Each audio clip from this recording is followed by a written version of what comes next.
Hello, hello, hello. Good morning, good afternoon, and good evening. Welcome sa ating channel. At bago tayo magpatuloy, pakihingi ng isang like and subscribe. At huwag kalimutang pindutin ang notification bell para lagi tayong updated sa mga bagong upload natin. Okay, so our topic is about addition of mixed numbers. Okay, so example number 1 agad tayo. Number 1, 1 and 1/2 plus 2 and 3/4. So, ang gagawin natin dito from mixed numbers, i-rename natin ito into improper fraction. So, paano natin siya i-rename? So, i-multiply natin si 2 kay 1. Okay? Multiply yan, tapos i-add natin yan kay si 1. So, magiging 2 times 1 is 2 plus 1 is 3. Dito tayo sa baba ha. 3 over 2. Kopyahin natin itong plus sign. So, 2 and 3/4, magiging multiply yan, 8 plus 3 is 11 over 4. Okay, ngayon, nagiging dissimilar fraction na sila. So, hindi pareho yung kanilang denominator. So, kapag hindi pareho ang denominator, ang gagawin natin, kunin natin yung LCD. Si LCD dapat ma-divide sa 2 at saka ma-divide kay 4. So, yung LCD natin dito is 4. So, 4 divided by 2 is 2. Multiply natin kay 3 is 6. Kopyahin yung plus sign. So, 4 divided by 4 is 1 times 11 is 11. So, i-add natin yung numerator. 6 plus 11 is 17. Okay? Divide natin kay 4. Or, so, this is improper fraction. So, i-rename natin or gawin natin mixed number. 17, divide natin kay 4. So, 4, that is 16. So, 4 and 1/4. Okay? So, kung i-rename natin yan into improper, 4 times 4 is 16 plus 1 is 17 over 4. So, ganun din yan. The same lang sila. Okay, next. Number 2.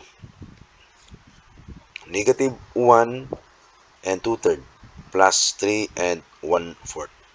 So, i-rename pa rin natin yan. Okay? So, kupihan ko muna para ma-plaster. Negative 1 and 2/3 plus 3 and 1/4. Okay, so rename natin yung first. 3 times 1 is 3 plus 2 is 5 over 3 or negative 5. Sorry, huwag kalimutan yung negative. Plus, kopyahin yan. So, 4 times 3 is 4 times 3, 12 plus 1 is 13 over 4. So, ngayon, yung LCD natin, dapat ma-divide sa 3 at saka ma-divide sa 4. So, yung LCD natin, i-multiply na lang natin yan. That is 12. So, 12 divided by 3 is 4. Multiply ka negative 5, that is negative 20.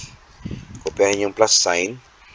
12 divided by 4, yan, is 3. Multiply kay 13, so that is 39.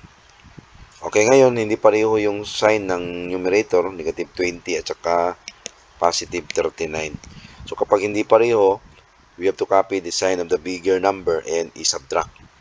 So, 9 minus 0 is 9. 3 minus 2 is 1. So, yung sign natin dito is positive. So, equals positive 19. Ayusin ko lang yung 19. Ay, nako. Pangit. Okay. 19 over 12. Or, divide natin yan. So, 2 or 1? 1. So, 12. 7. So, 1 and 7 over 12. Ito yung mixed number. Ito yung improper fraction. Next, number 3. 3 and 1/2. I-add natin kay negative 2 and 1/3. So, i-rename natin si 3 and 1/2 into improper fraction. So, 2 times 3, that is 6 plus 1, 7 over 2 plus, okay, since negative yan, so i-close natin yan or ikulong natin yan. So, 3 times 2 is 6 plus 1, 7 or negative 7 over 3. Okay, so ngayon, yung LCD natin dito is dapat ma-divide sa 2 at saka kay 3. So, yung LCD natin is 6. I-multiply mo na lang yan.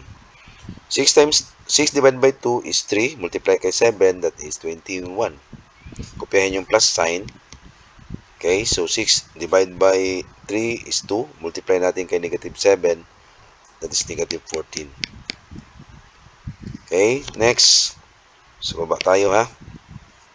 I-add natin yung numerator. So, hindi pareho yung kanilang sign, which is positive 21 at saka negative 14. So, hindi pareho. So, meaning, kopyahin natin yung sign ng bigger number, which is positive kasi si 21 yung mas malaki. Then, i-subtract natin yan. So, 11. So, magiging 11 minus 4, that is 7. So, that is positive. Positive 7 over 6 or 1 and 1/6. Bakit magiging 1 and 1/6? Kasi, i-divide natin yan. 7 divided by 6. So, 1. 1 times 6 is 6. 7 minus 6 is 1. So, 1 and 1/6. Ito yung mix. Ito yung improper. So, next, number 4. Negative 3, multiply natin kay 3. Negative 3 and 3/4 plus negative 2 and 1/2. So, i-rename natin ito. Si negative 3 and 3/4, so magiging 12 plus 3 is 15 or negative 15 over 4. Huwag kalimutan yung negative. Okay, then plus, dito naman, 4 tapos plus 1 is 5. Negative 5 over 2. LCD na naman tayo. So, 4. Kasi ma-divide si 4 kay 4 at saka ma-divide siya kay 2. Next is, i-divide natin. 4 divided by 4 is 1 times negative 15 is, close pala natin yan. Again, 4 divided by 4 is 1. Multiply natin kay negative 15 is negative 15. Plus, 4 divided by 2 is 2. Multiply kay negative 5 is negative 10. Okay, then, i-add natin itong numerator. So, since pareho sila ng sign. So, kapag pareho ang sign, kopyahin natin yung kanilang common sign na negative, then add 25 or negative 25. So, negative 25 divide natin kay 4 or negative 25 over 4. Ito na yung improper fraction or yung mixed number natin dito. Negative 25 divide kay 4, that is negative 6. So, negative 24. Then, we have to change the sign. I-subtract natin yan, diba? So, kapag mag-subtract tayo, mag-change the sign yung subtrahen. Okay? Then, proceed to addition. So, magiging plus na yan. So, hindi sila pareho ng sign, diba? So, i-minus. So, 5 minus 1 is 1. 5 minus 4 is 1. So, negative 6 and 1 and negative 6 and 1 and 1 over 4. Okay? So, ito yung mix at ito yung improper fraction. So, next number 5. Last number. 1/5 plus 2 and 3/4. So, kopyahin na lang muna natin yan si 1/5 kasi hindi natin kailangan siya i-rename kasi one proper fraction siya. So, yung kasama niya is mix. So, ito yung mix. Ito yung i-rename natin. So, 4 times 2, that is 8 plus 3 is 11. Okay, over 4. So, kunin na natin yung LCD. LCD is na ma-divide sa 5 at saka kay 4. I-multiply na lang natin. So, that is 20. So, 20 divide natin kay 5, that is 4. Times 1, that is 4. Okay, plus 20 divided by 4 is 5. Multiply kay 11, that is 55. Okay, then i-add na lang natin yan. So, 59 over 20. Or, dito tayo sa baba.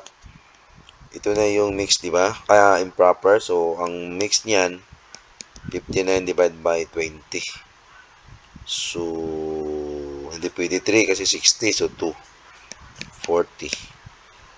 So, 9 minus 0, that is 9, then 1. So, 2 and 19 over 20. So, ito yung mixed number. At saka ito yung improper fraction. Okay, so maraming salamat sa panonood at pakikinig. At again, sa hindi pa nakasubscribe, paki-subscribe na lang at huwag kalimutang pindutin ng notification bell para lagi tayong updated sa mga bagong upload natin. Maraming salamat and God bless.